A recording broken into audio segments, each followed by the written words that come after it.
Hello everyone. So, somewhat recently I rewatched the 90's Spider-Man cartoon and I realized something about the terrible fate of Mary Jane that I don't think I realized when I was a little kiddo. This video is going to contain a lot of 90's Spider-Man animated series spoilers. It's a really good show, so you should go watch it on your own if you haven't yet.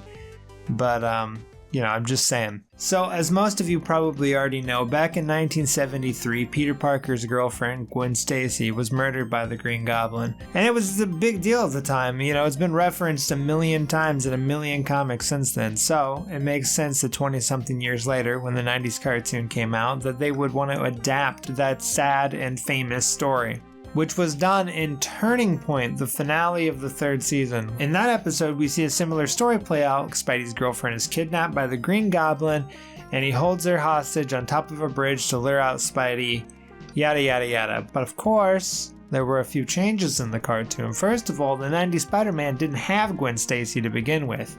Well, apart from that one appearance when she was from another dimension in the last episode, but that's not the point. It usually didn't have Gwen Stacy, so her role as the damsel in distress was instead given to Peter's current love interest, Mary Jane. Did I hear correctly? No. You love that Watson woman? Let me explain. Another difference between the comic and the cartoon was the comic's ability to straight up murder a main character like that. Gwen Stacy died.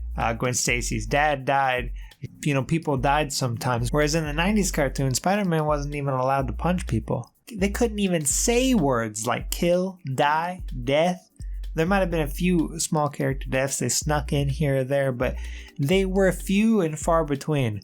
Or they'd just magically come back to life at the end of the episode somehow. The censorship was so hardcore, in fact, that all the guns in the show had to be laser guns. No real guns allowed. That was the rule. This extended to other Marvel cartoons of the time as well, like X-Men the Animated Series. Here's a great scene of Nightcrawler being harassed by superstitious German villagers who live out in the middle of nowhere with pitchforks and laser rifles.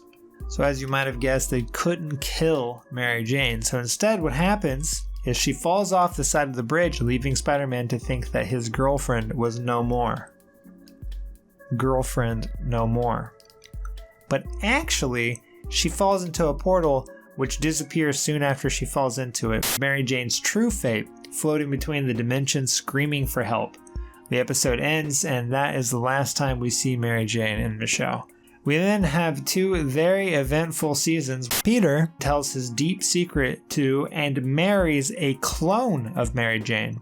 A clone of Mary Jane that, of course, he doesn't know that it's a clone. But it's a clone of Mary Jane that has all of Mary Jane's memories up to the point that the clone came into being, which of course was around the time that she fell off the bridge. The clone MJ thought and felt the same way Mary Jane did. It thought it was Mary Jane. So in that way, it kind of was Mary Jane, or at the very least, a sentient being with emotions and hopes and dreams. But since it was actually just a water clone person, I guess it was okay to kill her, because they do, and it's brutal. She loves Peter Parker more than anything in the world. More than anything. No! No!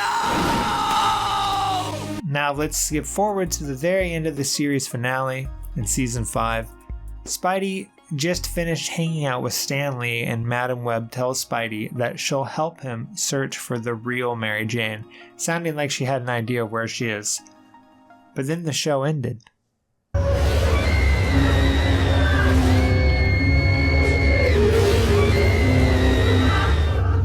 Ah, shucks. That dang Parker luck strikes again.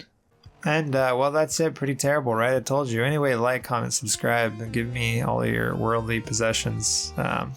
Thanks for watching.